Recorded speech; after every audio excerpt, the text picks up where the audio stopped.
There are few people in America who have not seen or heard of the videos of black and brown people dying by the hands of police officers.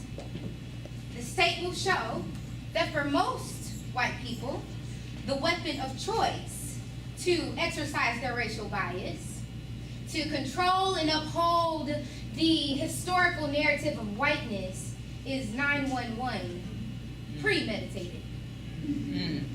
The victims of these 911 calls, all, by the way, are black and brown people. Begs the question, what were they doing to evoke these acts of white privilege? The answer, good people? Barbecuing. Selling water. Sleeping. Standing. Wearing socks.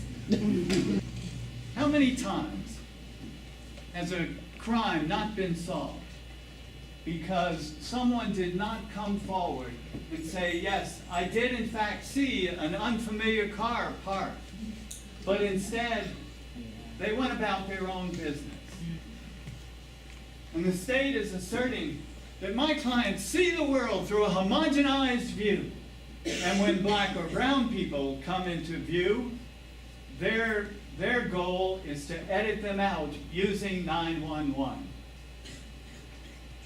The truth, as you will see in the matter before you here today, is the question of how far in the sand do we want to put our heads when we think we see something wrong.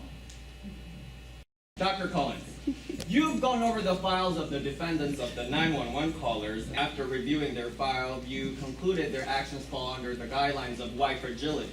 Is that correct? I stand corrected. I have 2 children, 12 and 4. My oldest was showing his younger brother the video of the psychologist in Oakland who came out of her home to harass a family speaking Spanish and English. And my youngest said, "She's mean, she's being a bully like the president."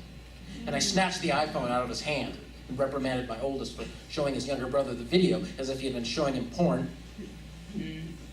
And my wife and I made up stories about why the lady in the video might have been upset. We covered up the truth. But my children were calling out the truth because they could see this was bullying.